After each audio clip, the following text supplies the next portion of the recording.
मेरा एक इकलौता बेटा था जिसकी उम्र 17 साल थी। हमारे परिवार में जितने भी बच्चे थे उनमें सागर सबसे छोटा था। परिवार के सभी बच्चों की शादी हो चुकी थी। एक दिन हम एक शादी से आ रहे थे, तब अचानक सागर मुझसे कहने लगा, माँ मेरा शादी करवा दो।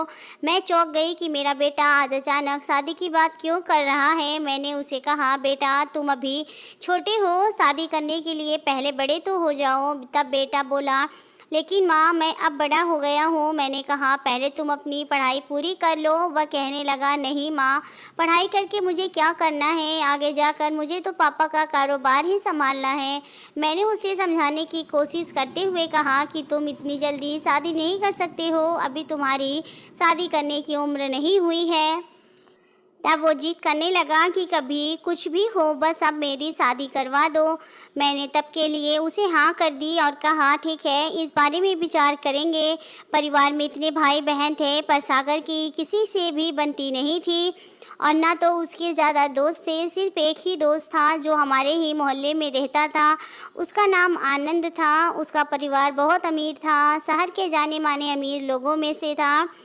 उसका परिवार। एक दिन मुझे ख्याल आया कि उसके इस दोस्त को ही पूछ लेती हूँ, पता तो चले कि सागर पर शादी का भूत क्यों सवार हुआ है, शायद उसे कुछ पता हो। और मैं आनंद के घर चली गई। पहले तो मुझे समझ ही नहीं आया कि बात शुरू कैसे करूँ। मैंने आनंद से कहा, बेटा तू सागर का सबसे अच्छा दोस्त है और उससे उम्र में भी 3 साल बड़ा है, तो तू उसका ख्याल रखना। मेरी यह बात सुनकर वो कहने लगा, आंटी आप ऐसी बातें क्यों कर रही हैं। मैंने उसे कहा कि सागर आजकल सिर्फ शादी की बात करता रहता है, रोज़ एक ही जिद करने लगा है कि मेरी शादी करवा दो। तब आनंद बोला, आंटी मैं भी आपको यही बताना चाहता था कि आजकल वो मोबाइल में भी शादी के गाने और वीडियो ही देखता रहता है और उसके फ़ोन में सिर्फ दुल्हन के ही फ़ोटो और वीडियोज़ भरे पड़े हैं। आनंद की बातें सुनकर तो मैं हैरान रह गई थी। आनंद ने फिर बताया कि सागर मुझे कहता था कि मैं अपने माँ पापा को मेरी शादी के लिए मना लूँगा, उनसे कहूँगा कि इसी साल मेरी शादी करवा दो वरना मैं आत्महत्या कर लूँगा। आनंद बोलता रहा और मेरे दिल की धड़कन बढ़ती जा रही थी कि कहीं मेरा बेटा कोई गलत कदम ना उठा ले। बहुत सोचने के बाद मैंने अपने पति से बेटे की शादी के बारे में बात की। क्या करती, माँ जो थी अपने बेटे के लिए डर गई थी। मैंने उनसे कहा, सुनो जी, मुझे लगता है अब हमें अपने बेटे की शादी कर देनी चाहिए। मेरी बात सुनकर मेरे पति भी चौंक गए, कहने लगे, क्या बेटे की शादी, वो भी इस उम्र में? तुम्हारा दिमाग तो ठिकाने पर है ना। इस उम्र में कौन अपनी बेटी की शादी करता इससे करेगा। सबसे पहले तो उसकी आमदनी पूछेंगे, तब क्या जवाब देंगे हम।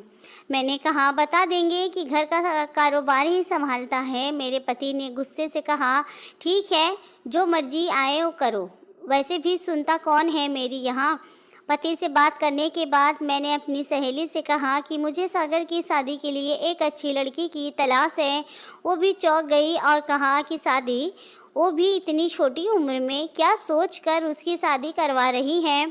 मैंने उसे कहा, बस मुझे अपने बेटे की शादी करानी है, एक अच्छी सी लड़की ढूंढ कर दे।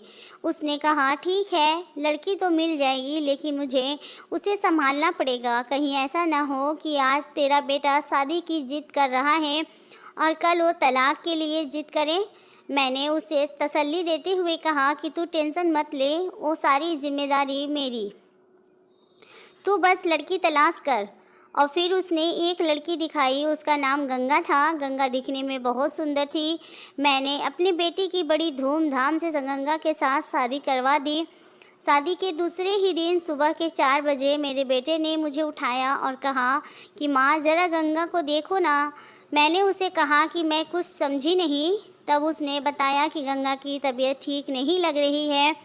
मैंने उसे समझाया कि आज तुम दोनों की शादी हुई है तो थक गई होगी।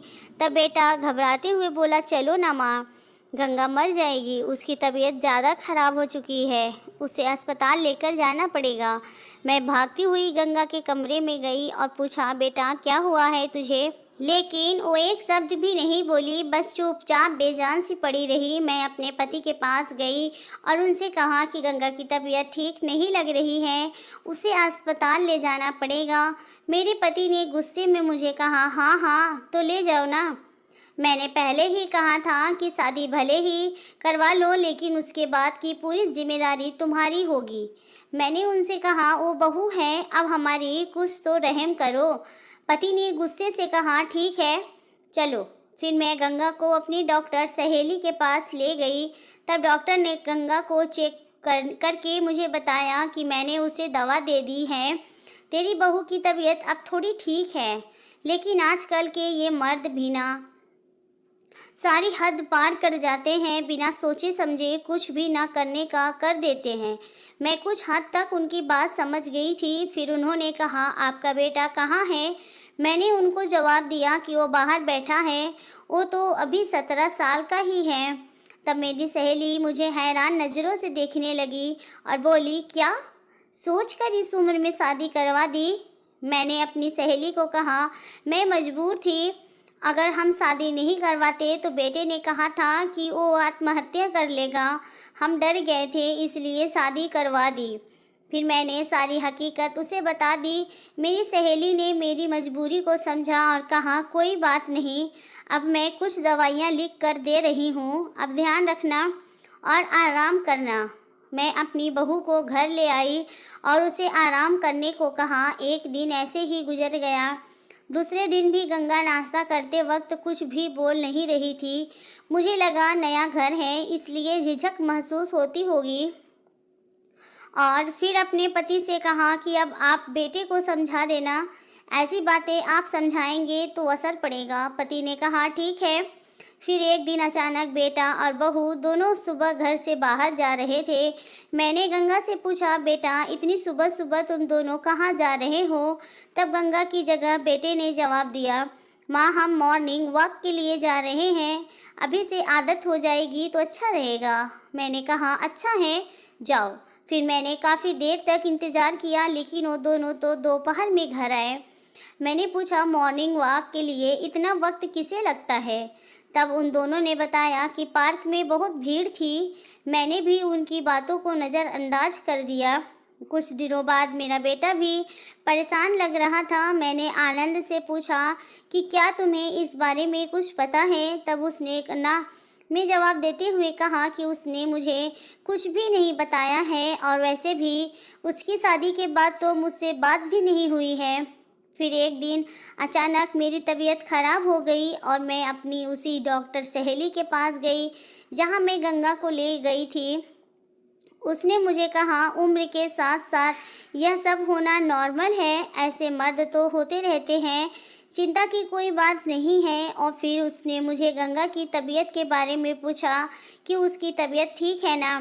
मैंने उनसे कहा, हाँ तबीयत अब ठीक है। दोनों पति पत्नी अब तो मॉर्निंग वॉक पर भी जाने लगे हैं।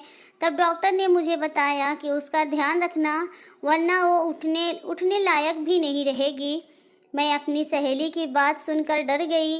मैंने उनसे पूछा कि ये आप क्या कह रही हैं, ऐसा क्या हुआ है मेरी बहू को? तब डॉक्टर ने मुझे बताया कि आपकी बहू एक बार फिर यहाँ आई थी पर उसने आपको यह बताने से मना किया था, लेकिन घर में आप बड़ी हो इसलिए आपको यह बता रही हूँ। मैं घर पहुँची तब गंगा अकेली बैठी हुई थी। मैंने उसे कहा, बेटा कोई परेशानी है तो मुझे बता दे, जो भी हुआ है कुछ भी मत छुपा। पर गंगा एक शब्द भी नहीं बोली। पता नहीं क्या चल रहा था उसकी ज़िंदगी में कि वो इतनी खामोश हो गई थी।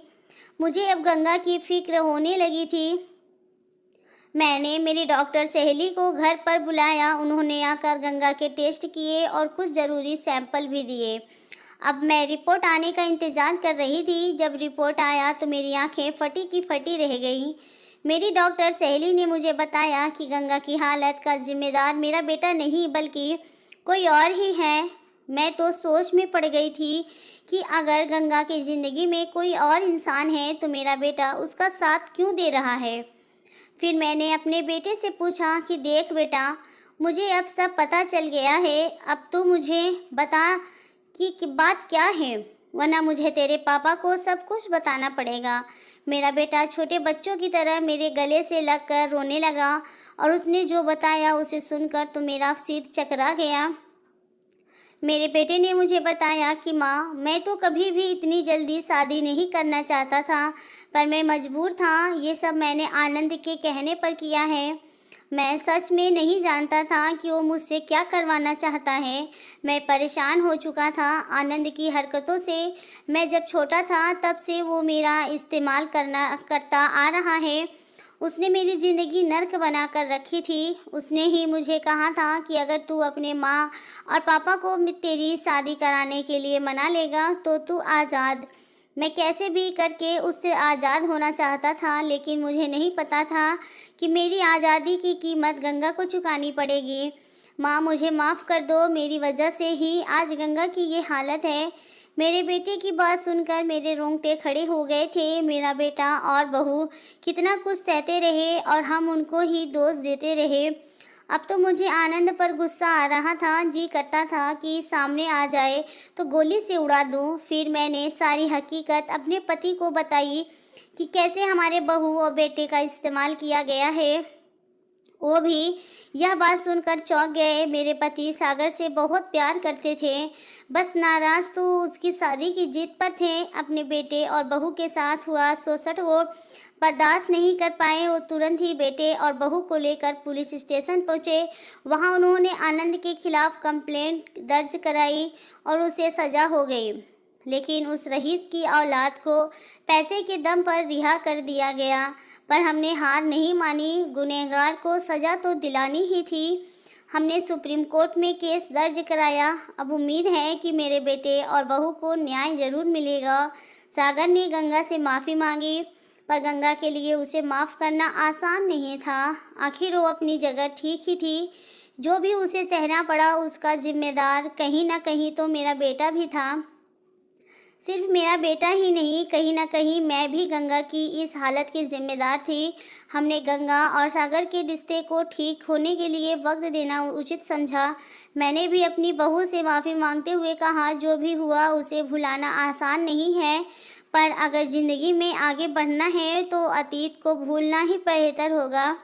तब गंगा पहली बार मेरे गले लग कर रोने लगी। मैंने उसे समझाया कि बेटा, तू अब इस घर की इज्जत है और हमारी जिम्मेदारी भी। तुझे कभी कोई भी तकलीफ़ होती है तो तू सबसे पहले आकर अपनी इस माँ को बताना। जुल्म करने वाला अगर गुनहगार है तो जुल्म सहने वाला उससे भी बड़ा गुनहगार कहलाता है। यह सीख तो मैंने अपनी बहू को दे दी, लेकिन उसके ज़ख्मों को भरने का मेरे पास सिर्फ एक ही इलाज था। मेरी बहू और बेटा दोनों ही शादी के लायक नहीं हुए थे। जब उनकी शादी हुई थी अभी तो उनके पढ़ने लिखने की उम्र थी। जो गलती मुझसे हुई थी उसे ठीक भी मुझे ही करना था। जब तक सागर और गंगा के रिश्ते में सुधार नहीं आ जाता तब तक के लिए मैंने सागर को दूसरे शहर भेज दिया आगे की पढ़ाई के लिए, और गंगा की पढ़ाई अपने ही शहर में जारी रखवाई ताकि मैं खुद उसकी देखभाल कर सकूं। गंगा अब इतनी बहादुर बन चुकी थी कि अब वो किसी से नहीं डरती थी। आखिर आईपीएस जो बन चुकी थी मेरी बेटी, और कहाँ मेरा बेटा एक बहुत बड़ा वकील बन चुका था। आखिरकार गंगा ने सागर को तब माफ़ किया जब उसने गंगा को इंसाफ दिलवाया और आनंद को उम्र कैद की सज़ा सुनाई गई। आज बड़ी मुश्किलों के बाद घर में खुशियों ने दस्तक दी हैं, क्योंकि आज हमारे घर नन्ही सी गंगा का आगमन हुआ है। भगवान से यही दुआ करती हूँ कि अब किसी की नज़र न लगे। मेरे बच्चों की खुशियों को इस कहानी से यही सीखने को मिलता है कि आज के इस कलयुग में ज़रूरी नहीं है कि सिर्फ लड़कियों का ही शोषण होता है। हम अखबार में ऐसे कई किस्से पढ़ते हैं जिसमें लड़कों का भी बचपन से ही शोषण होता आया है।